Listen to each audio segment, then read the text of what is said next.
Olá, eu sou o Luiz Otávio Siqueira do canal Fisiologia 3D. Sejam bem-vindos ao vídeo de Princípios da Farmacocinética. No vídeo anterior, nós falamos a respeito da psicofarmacologia e da sua importância. Nesse vídeo, vamos entender o que é a farmacocinética. Farmacocinética nada mais é do que o processo pelo qual as drogas são absorvidas, distribuídas no corpo, metabolizadas e também excretadas. Vejamos que, para serem eficientes, as drogas devem atingir os sítios de ação dos respectivos receptores. Isso também nós vimos na videoaula anterior. Vamos ver um exemplo disso. As moléculas das drogas devem entrar no corpo, isso por meio das formas de administração das drogas. Nós vamos ver as formas de administração de drogas, ainda nesse vídeo. Após as drogas entrarem no corpo, elas vão atingir a corrente sanguínea. Da corrente sanguínea, essas drogas serão transportadas até o órgão ou até os órgãos onde as drogas atuam. Isso vai fazer com que a droga deixe a corrente sanguínea e entre em contato com as moléculas com as quais interagem. No vídeo anterior também, a gente mostrou um sítio de ação, uma região especializada na proteína onde a droga interage. Isso é a região de contato onde as moléculas das drogas interagem para exercer o seu efeito farmacológico. Vejamos que quase todas as drogas nas quais estamos interessados nessa playlist devem atingir o sistema nervoso central. Algumas drogas que atuam sob o comportamento exercem seus efeitos no sistema nervoso periférico. Porém, para o nosso interesse, essas drogas são menos importantes do que aquelas que afetam o sistema nervoso central. Vamos ver a degradação das drogas. Assim que as drogas entram no corpo, essas drogas começam a ser metabolizadas. O metabolismo da droga ocorre principalmente por meio de dois processos. Ou essas drogas são hidrolisadas por enzimas, ou também essas drogas são excretadas pela urina. O resultado dessa metabolização das drogas são: as moléculas das drogas vão desaparecer do organismo, ou essas moléculas vão se tornar fragmentos inativos. Obviamente não vão exercer mais as suas propriedades farmacológicas. Vamos ver agora as vias de administração das drogas. Vamos começar a falar a respeito da via injetável. Perceba que há diversas maneiras de injetar uma droga em um paciente. Vamos começar falando a respeito da via intravenosa. Esta via injetável intravenosa tem como característica que a droga entra imediatamente na corrente sanguínea e, por causa disso, atinge o cérebro em poucos segundos. Uma outra maneira de administração injetável das drogas seria a via intraperitoneal. Nesse sentido, esta via intraperitoneal também ela é rápida, embora seja um pouco menos rápida em relação à via intravenosa. A droga é injetada através da parede abdominal na cavidade peritoneal. Uma outra via injetável de administração é a via intramuscular. Esta via ocorre que a droga é administrada diretamente no músculo, normalmente o músculo grande do paciente. Essa droga, quando administrada no músculo, vai ser absorvida pelos capilares sanguíneos que estão irrigando o músculo. Outra via injetável seria a via subcutânea. Nesse sentido, essa via subcutânea é útil quando a quantidade de droga que precisa ser administrada é pequena, uma vez que, para grandes quantidades, a via subcutânea pode ser extremamente dolorosa. Uma outra via de administração das drogas é a via oral, que, diga-se de passagem, é a via mais comum de administração de drogas.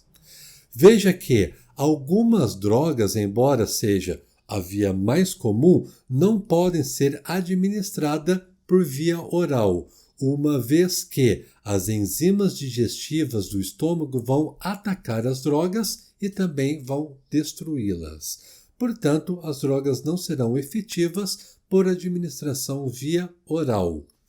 Uma outra via de administração é a via sublingual. Neste caso, as drogas são colocadas abaixo da língua. Ocorre que a absorção da droga ocorre por meio da corrente sanguínea através dos capilares que suprem a membrana mucosa que reveste a boca. Se vocês têm contato com pacientes cardíacos, provavelmente vocês já viram falar que esses pacientes, quando apresentam a dor pectoris, eles colocam uma droga embaixo da língua. Essa droga é uma via de administração sublingual. Vamos falar também a respeito da administração retal.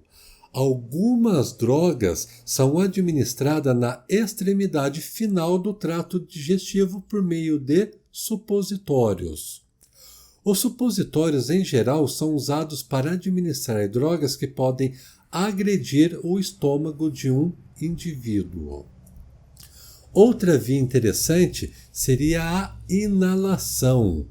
Pessoal, os pulmões fornecem uma outra via para a administração de drogas. Veja que a nicotina, a cocaína na forma base livre e a maconha são frequentemente fumadas.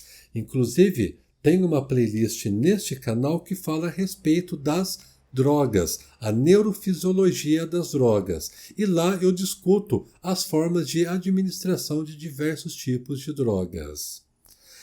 Outras drogas que são utilizadas para tratar doenças pulmonares também são inaladas em forma de vapor ou de névoa fina. Veja que o caminho entre o pulmão e o encéfalo é relativamente curto, e as drogas administradas dessa maneira provocam seus efeitos rápidos. Por fim, vamos falar a respeito da administração tópica das drogas. Veja que algumas drogas são absorvidas diretamente através da pele. Por exemplo, os hormônios esteroides naturais ou artificiais podem ser administrados dessa maneira. Uma outra droga que pode ser administrada é a nicotina. Por causa disso, há aqueles adesivos de nicotina em pacientes que desejam parar de fumar. A membrana mucosa que reveste a passagem nasal também fornece uma via para a administração tópica. Bom, vejamos agora que as pessoas falam do cheirar a cocaína. Na verdade, o termo técnico seria insuflação da cocaína, uma vez que, conforme nós acabamos de ver, a mucosa que recobre a passagem nasal fornece uma via de administração tópica. O que a pessoa está fazendo, na verdade, seria uma insuflação da cocaína e não cheirar a cocaína. Vejamos que em casos extremamente específicos, as drogas podem ser administradas diretamente no encéfalo. Então, pessoal, o que acontece? Algumas drogas não atravessam a barreira hematoencefálica. Assim, se a gente desejar que essas drogas atinjam o encéfalo, essas drogas deverão ser injetadas diretamente no encéfalo ou no líquido cérebro-espinhal do sistema ventricular cerebral. Vamos ver agora alguns fatores que determinam a velocidade com a qual uma droga presente na corrente sanguínea atinge os sítios de ação dentro do encéfalo. Perceba que a lipossolubilidade é extremamente importante quando a gente vai avaliar a velocidade das drogas e a sua ação no sistema nervoso central. Isso porque a barreira hematoencefálica é uma barreira apenas para moléculas hidrossolúveis. Inclusive, nós temos também um vídeo falando a respeito da barreira hematoencefálica aqui neste canal. Percebam que, se a barreira hematoencefálica é uma barreira apenas para moléculas hidrossolúveis, isso quer dizer que as moléculas lipossolúveis atravessam as células que envolvem os capilares do sistema nervoso central e distribuem-se rapidamente pelo encéfalo. Vamos ver um exemplo com duas drogas. Vamos falar de drogas semelhantes como a heroína e também a morfina. Uma diferença entre essas drogas é que, enquanto a heroína é lipossolúvel, a morfina, por sua vez, é hidrossolúvel.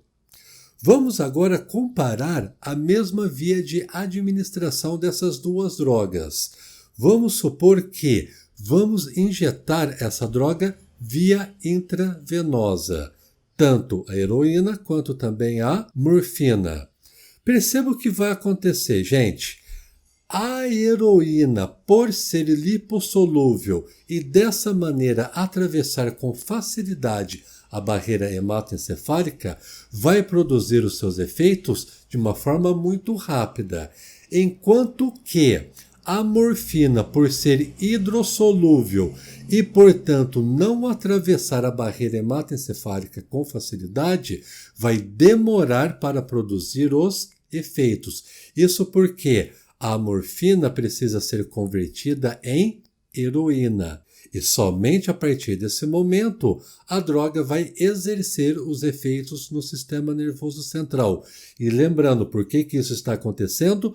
Simplesmente pelo fato da morfina ser uma droga hidrossolúvel e não atravessar a barreira hematoencefálica. Vamos falar agora um pouquinho a respeito da ligação de reserva. A definição de reserva mostra que muitas drogas ligam a vários tecidos do corpo ou também a proteínas do sangue. Este fenômeno é conhecido como ligação de reserva. Veja a importância disso. Enquanto estiverem formando ligações de reserva, veja o que acontece.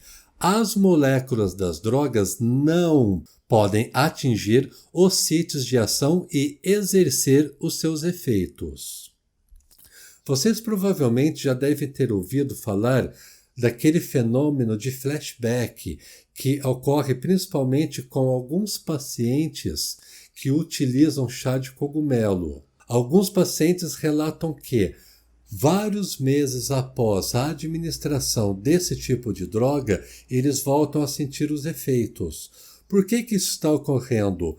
Por causa do fenômeno chamado de ligação de reserva. Nesse caso específico, normalmente as moléculas das drogas ficam retidas na gordura.